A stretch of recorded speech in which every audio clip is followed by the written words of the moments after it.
Do you have flat drawings? Maybe you can copy a reference, but do you think it actually exists in 3D space? The secret to form and structure in your figure drawings, or drawing anything really, is understanding cross-contour lines. In this video, I'm going to show you how to start thinking like a 3D modeling program and level up your art fast. Let's get right into it.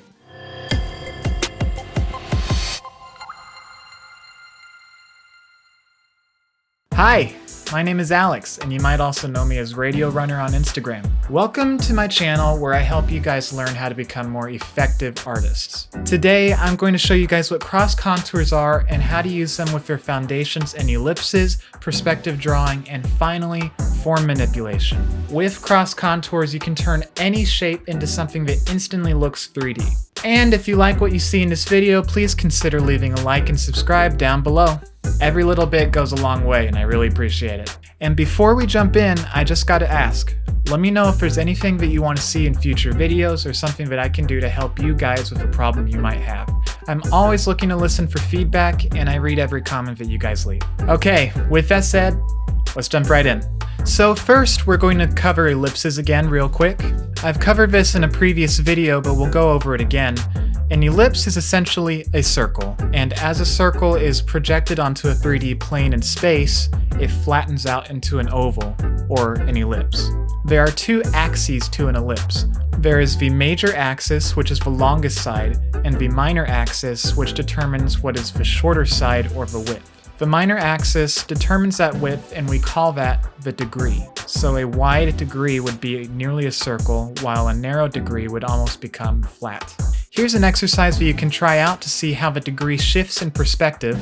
If you start with a 1-point perspective plane and slowly shift it upwards so that you're looking up or down below it, and you try to project a circle onto that plane, notice how it gets thinner the closer to the horizon line it is. That's because you essentially see a plane eye level, and therefore you're not looking down at it or above it. You'll see me marking the centers of each edge. When you draw an ellipse, you want it to meet every edge of the plane in order to form accuracy when you draw it. A good tip for this is to be able to find the center on a plane, and all you have to do is draw an X. By taking lines from corner to corner on both ends, you can find the actual center of any plane in perspective. Once you do this, you'll know where the centers are, and then you can put the apex of your ellipse's edge on each plane. Knowing this information, we can take a box, and just for fun I subdivide the box so you can see how the degree shifts when it's on smaller planes. But in this box, I project an ellipse onto every face, and I have it touch the major apex of each edge. An ellipse should be drawn off of its minor axis. The minor axis determines the orientation. So when you draw an ellipse, imagine a minor axis defined by something like my arm. And then when you draw against it, you're going to draw this way to get the correct angle. If you take an ellipse that you draw, and you take the apex on each side of what would be the minor axis and connect them, it should perfectly cut through the middle. And that's how you know if you got it accurate. For more information, drawabox.com covers this in great detail, better than I can do in a short video. But to try and better show that, we're going to go into the construction of cylinders. Cylinders are really cool, and I use them for everything. But to understand them, let's start with a box. We want a cylinder from the face that is towards us. The cool thing about the minor axis is that it aligns itself to a vanishing point. So if we know that this vanishing point going to the upper right is that direction, we can align our ellipse based off of it. Notice that the ellipse is cut basically in half at a 90-degree angle to the vanishing point line itself, or the minor axis. I try to show this again, showing that the vanishing point splits the ellipse evenly down the middle.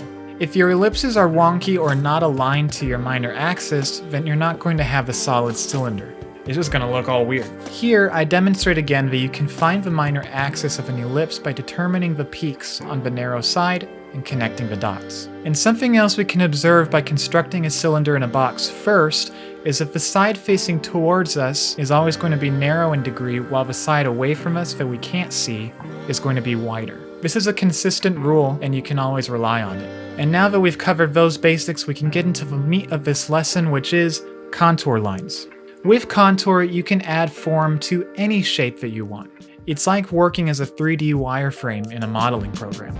So here I'll show you the basic primitives, and then I'll use a red line to show what a wireframe would be running along those edges. Can do it for a cube, sphere, pyramid, cone, and cylinder.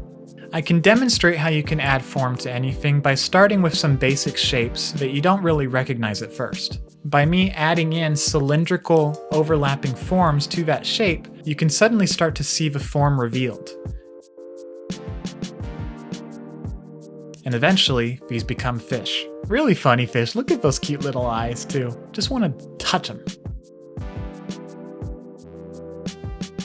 This last one is a completely random shape that I used, and I make arbitrary contours along it and show you that even something that I don't even know what it is when I start off with can become a solid 3D form. Now, we covered ellipses in this because they're important for showing form and orientation with cross-contouring. I show this with this tube. By understanding the degree, you know whether it's facing you or if it's facing away from you. The flatter an ellipse, the more turned away from you it is. Whereas if an ellipse is wide, that means that you're seeing the face of it, like my hand here.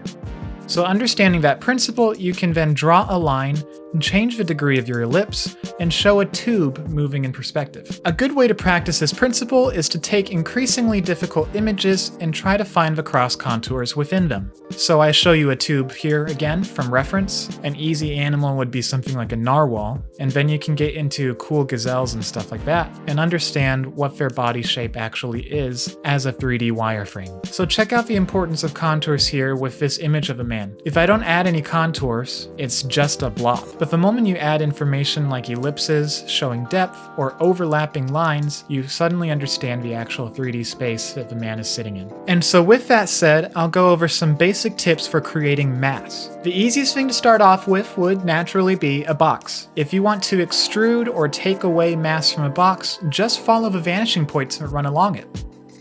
So you can see here that I dig into the face of it by running alongside the vanishing point that goes to the upper right.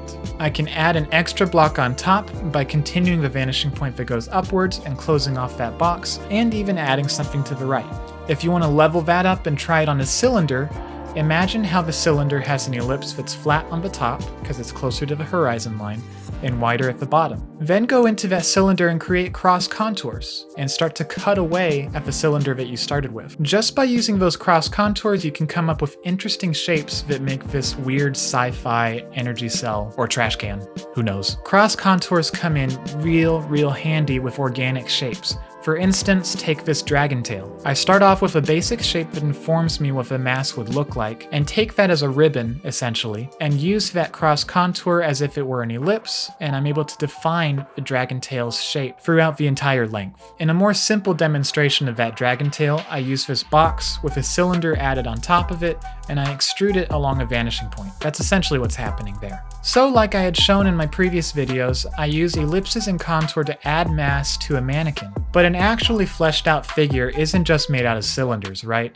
There's flesh there, there's muscle. So you can use elements like overlaps and cross contours with things like clothing for shorts and wristbands, socks. That will all help define form in a figure drawing.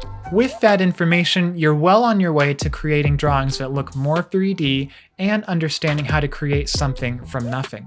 It's a really powerful principle to understand, so I highly encourage that you guys just spend some time making shapes and discovering the cross contours within them.